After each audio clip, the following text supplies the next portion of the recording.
खैरियत से होगे। फ्रेंड्स, मैं हूं मोहम्मद शुएब और आप देख रहे हैं शुएब टीच।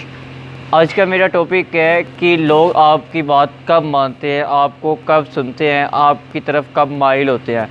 ये बेसिकली मुझे किसी ने सवाल किया था 4 दिन पहले, तो कमेंट्स में आया था, तो उसके क्वेश्चन के ऊपर मैंने रिसर्च की। पिछले 4 दिन की मेरी रिसर्च का नतीजे है कि मैंने वासिफ़ साहब की बुक्स भी कुछ रीड की और कुछ अपना लाइफ का एक्सपीरियंस जो है मैं आपके साथ शेयर करने जा रहा हूँ।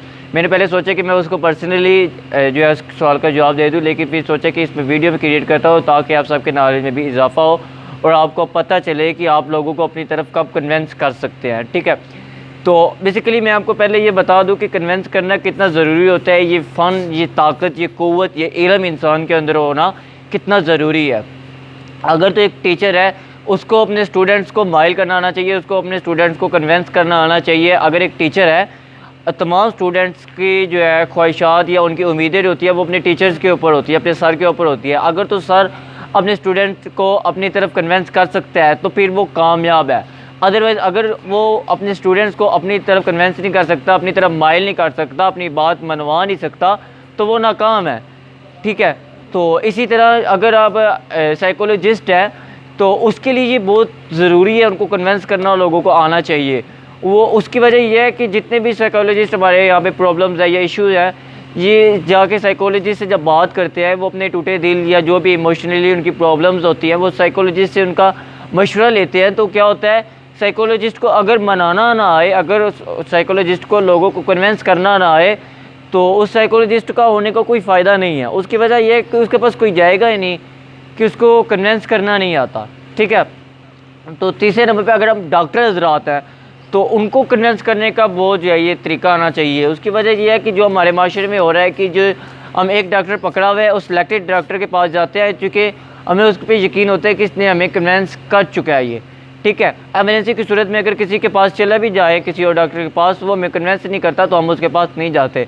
और बाज़ दफ़ा इत्तेफाक ऐसा होता है कि वो हमें एक दफ़ा में ही कन्विंस कर लेता है, तो हम पिछले को छोड़ के इसी के पास, डॉक्टर के पास जाते हैं। क्यों? इन्होंने हमें अपनी तरफ कन्विंस कर लिया, इन्होंने अपनी तरफ माइल कर लिया है। तो मैं आपको इस वीडियो के अंदर बताऊंगा कि आप लोगों को कैसे अपनी तरफ माइल कर सकते हैं, लोगों आपकी बात कब मानते हैं, आप कन्विंस कैसे कर सकते हैं, ये क़ुव्वत आपके अंदर कैसे आती है। तो टॉपिक स्टार्ट करने से पहले मेरी आप सबसे रिक्वेस्ट है कि आप सब अगर तो मेरे चैनल के ऊपर न्यू हैं तो सबसे पहले मेरे चैनल को सब्सक्राइब करें और सब्सक्राइब करने के साथ ही बेल आइकन को प्रेस कर दें ताकि मेरी आने वाली वीडियो आप तक पहुंच सके, और वीडियो को लाइक और कमेंट्स करना ना भूलिएगा। तो स्टार्ट करते हैं आज का टॉपिक। फ्रेंड्स, मैं सबसे पहले शुरुआत करता हूँ वासिफ़ साहब के बेटे की, उनकी तहरीर से। उनके बेटे काशिफ का कहना है कि वासिफ़ साहब को उनके दोस्त की बेटे की सालगिरह के अंदर इनवाइट किया गया। तो वासिफ़ साहब जो है 9 बजे वहाँ पे पार्टी थी, तो अपने दोस्तों के साथ और अपने बेटे काशिफ के साथ वहाँ पे गए। 9 बजे पार्टी थी, पार्टी होने के बाद ज़ाहिर नशिस्त होनी थी, फिर वहाँ पे मुनाजरे चलने थे, इनसे सवाल जवाबात का जो है पूरी प्रोसेस था, वहाँ पे पूरा जो है निज़ाम चलना था। ठीक है, तो नशिस्त के अंदर एक लड़का उठा और उसने वासिफ़ साहब से सवाल किया। तो वासिफ़ साहब ने उस सवाल का जवाब दिया, लेकिन उस लड़के को वासिफ़ साहब के उस जवाब की समझ नहीं आई। उसकी वजह क्या थी? वजह ये थी कि वो वासिफ़ साहब से अनजान था।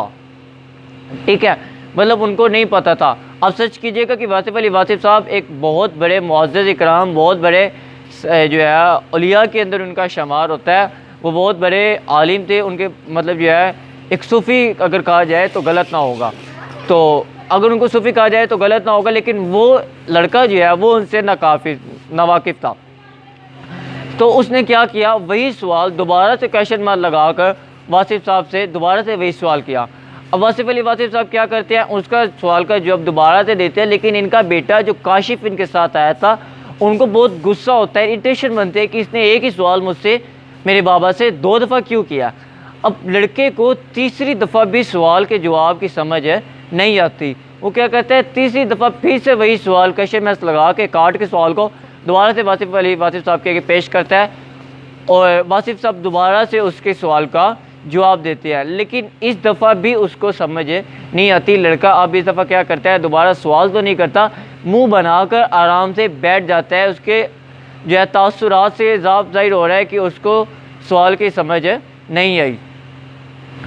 अच्छा, अब जो है नशीस ख़त्म हो गई तो वासिफ़ पे जब आने लगे, वासिफ़ साहब कार के पास बैठने लगे तो उन्होंने जो भी उसके साथ अहबाब आए हुए थे सबसे पूछा कि आज आप सब में से गुस्सा सबसे ज़्यादा किसको है।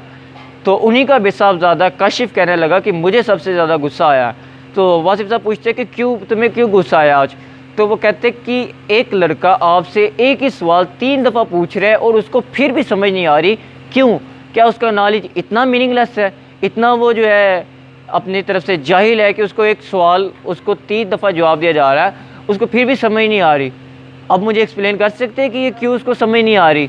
तो वासिफ़ साहब उसको बताते हैं और उन्होंने ऐसा जुमला बोला कि जो तारीख़ में सुनहरी अल्फाज में लिखा गया है और आइंदा तक लिखा रहेगा। वो क्या जुमला था? वासिफ़ साहब ने उनको बताया कि बेटा, कुछ बातों को समझने के लिए अदब ज़रूरी होता है। सो बेसिकली आज का पहला जो मेरा एक्सपीरियंस है या मेरी रिसर्च है वो ये है कि अगर तो आप अगले बंदे को कन्विंस करना चाहते हैं ना, तो आगे वाले बंदे के दिल के अंदर आपकी रिस्पेक्ट, आपका अदब, आपकी जो है इज़्ज़त होनी ज़रूरी है। आपको पहले पता होना चाहिए कि सामने वाले बंदे के अंदर मेरी कितनी रिस्पेक्ट है, वो मेरी कितनी को इज़्ज़त करता है। जिस कदर वो आपकी इज़्ज़त करेगा उस कदर आपको उसकी बात है, उसको आपकी बात समझ आएगी। इसको कहते हैं ज़ाती रिस्पेक्ट, एक ज़ाती तासीर। जिस तरह वो लड़का जो है वासिफ़ अली वासिफ़ साहब से नावाकिफ़ था, उनकी रिस्पेक्ट नहीं करता था, उनको पता नहीं था उसका, तो इसी वजह से उसको बात समझ नहीं आई। ऐसे ही होता है कि एक बात को हम, एक हीरे वाली बात को हम ऐसे आदमी के मतलब एक हीरे वाली बात को हम आदमियों के सामने ऐसे ही पेश कर देते हैं, लेकिन उनको हमारी समझ ही नहीं आती, वो मेरी बात को मानते ही नहीं है। उसकी वजह क्या है? उनके दिल में हमारी रिस्पेक्ट नहीं है। तो बेसिकली मैं ये बात कहूँगा, अगर तो आप लोगों के अंदर अपनी बात मनवाना चाहते हैं, लोगों को कन्विंस करना चाहते हैं, तो सबसे पहले लोगों के दिलों के अंदर अपनी रिस्पेक्ट बनाएं। अगर आपकी इज़्ज़त लोगों के दिलों के अंदर होगी तो आपकी तरफ लोग खुद ब खुद माइल हो जाएंगे। मैं एक और मिसाल इसके अंदर देता हूँ कि एक बुज़ुर्ग है, आपका एक उस्ताद है, एक जिसे कहते हैं पीरो मुर्शिद है, आपके ख़ानदान के अंदर कोई आपका बड़ा है, रिलेटिव है, रिश्तेदार है, कोई भाई बहन है, कोई माँ बाप है। वो क्या है कि आप एक बात के ऊपर अड़ गए हैं, आपकी ज़िद है, मैंने वो काम नहीं करना, या मैंने ऐसा नहीं करना, या मैंने ऐसा करना है। आप एक ज़िद लगाए बैठे हैं, किसी की बात नहीं मान रहे। सब आपके दोस्तों ने आपको समझा लिया, आपके रिश्तेदारों ने आपको समझा लिया, लेकिन आपने किसी की बात भी नहीं मानी। आपने यही ठानी हुई है, यही ज़िद है आपकी कि मैंने फ़लाँ बंदे मतलब किसी की बात भी नहीं माननी। इसके बावजूद एक इंसान होता है कि अगर उसको कहा जाए कि भाई मैं आके आपको कहता हूँ तो तुम मेरी बात मान लोगे, ठीक है, तो ऐसे ही होता है। आपका वो शख्स आपके जो है कोई रिश्तेदारों में से हो सकता है, कोई भाई बहन माँ बाप हो सकता है, या अदरवाइज़ आपका टीचर, आपका सर हो सकता है, आपका उस्ताद हो सकता है, आपका पीरो मुर्शद हो सकता है, मुकर्रब हो सकता है, ठीक है। तो वो आकर आपको कहता है कि भाई ऐसा कर लो, आप फ़ौरन मान जाते हो। अब उसको आपको मनाने की ज़रूरत नहीं पड़ती, सिर्फ उसने आपको कहना है कि ये काम कर लो, आपने कर जाना है। क्यों? आपकी दिल में सामने वाले की रिस्पेक्ट है, इसे कहते हैं हया। अगर मैं अपनी जो माशरा है मेरा, इसके मुताबिक मैं ये वर्ड यूज़ करूँ ना, हया, कि मैं उसकी हया करता हूँ, उसकी भावनाओं की कदर करता हूँ, तो फिर आप जो है उसकी, या वो आपसे एक्सप्लेन नहीं मांगेगा, या आप उसकी एक्सप्लेनेशन नहीं दोगे या मांगोगे, क्या होगा? उसने कहा कि ऐसा करना है, आपने ऐसा कर लेना है। ये कब होता है? जब आपके दिल के अंदर उसकी रिस्पेक्ट हो। और रिमेंबर, याद रखें, जब आप किसी की रिस्पेक्ट करते हैं, इसका ये सर्टिफिकेट है कि वो भी आपकी रिस्पेक्ट करता है। चूँकि डू गुड हैव गुड। तो कब हम बात मानते हैं? कि जब हमारे दिल के अंदर किसी की रिस्पेक्ट हो, हम तब उसकी बात मानते हैं। तो आपको जितना जानने वाला होगा ना, जितनी आपकी रिस्पेक्ट करने वाला होगा, वो बात आपकी ज़्यादा मानेगा।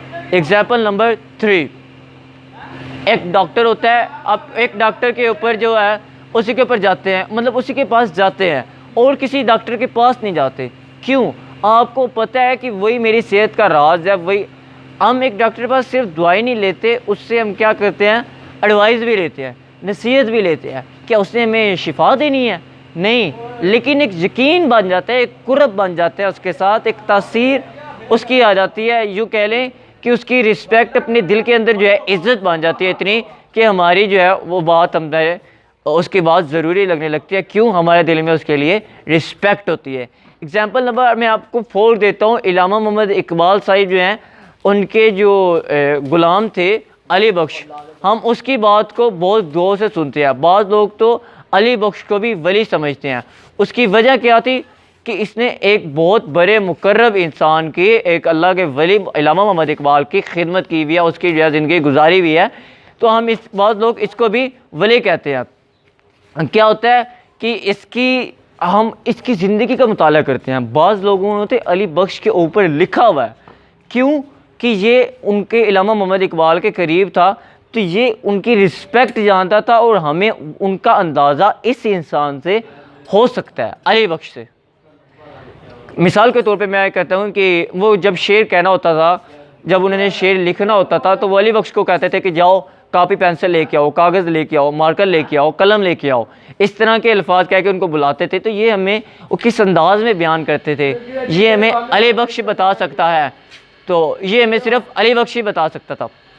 तो इसके ऊपर उन्होंने लिखा हुआ है। इसी तरह एक इंसान, मतलब मैं हूँ, अल्हम्दुलिल्लाह, अल्लाह का शुक्र है कि मतलब कोई भी इंसान है जिसको इज़्ज़त मिली हो, तो उसके गिर्द जो है गिरोह होता है इंसानों का, वो अपनी बात बता रहा होता है।